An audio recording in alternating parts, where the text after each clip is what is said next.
जेव्हा तुमची चालती असते किंवा तुमचा जेव्हा गुड टाइम असतो तेव्हा भरपूर पैसा कमावून घ्या किंवा आलेल्या संधीचं तुम्ही सोनं करा.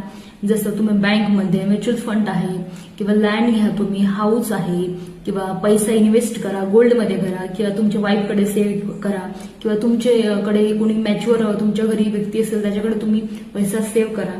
पण तुम्ही तो सेव्ह करा, नाहीतर अजून कमाईच्या भानगडीमध्ये किंवा शोकाच्या भानगडीमध्ये आज आलेला पैसा आहे तो तुमच्या हातून निघून जाणार आहे.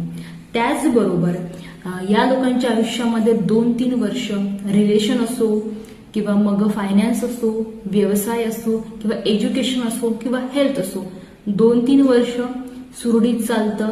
2-3 वर्षानंतर यांना पुन्हा तारे जमीन पर म्हणजे पुन्हा यांना शून्यापासून सुरुवात करावी लागते. पैसा येतो जातो, पुन्हा येतो जातो, म्हणजे यामध्ये स्थिरता नसते. या लोकांची एक पॉझिटिव्ह गोष्ट म्हणजे या लोकांची कितीही वांदे असू द्या तरीही यांच्याकडे जर कोणी मदत मागायला आलं किंवा एखादा प्रॉब्लेम घेऊन आला तर नक्की मदत करतात किंवा तो प्रॉब्लेम सॉल्व्ह करून देतात. हे लोक जे आहे ते थोडे गुंड प्रवृत्तीचे असतात, म्हणजे गुंड नव्हे पण गुंड प्रवृत्तीचे, म्हणजे बाकी लोक सीधी उंगलीने घी काढतात पण हे जे लोक आहे उंगली तेडे करून घी काढतात. त्याचबरोबर हे जे लोक आहेत सिक्रेटिव्ह असतात, मनातल्या गोष्टी मनातच ठेवतात. त्याचबरोबर यांचे इंटेलिजन्स आहे ते टॉप क्लास असतं. जे बाकी लोकांना कळत नाही त्या गोष्टी यांना कळतात.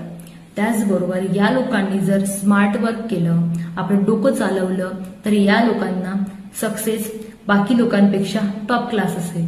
त्याचबरोबर या लोकांनी जर स्मार्ट वर्क सोडून दिलं आणि नुसतं हार्डवर्कच्या मागे लागले तर यांचं जे आयुष्य आहे संघर्षात जाणार आहे.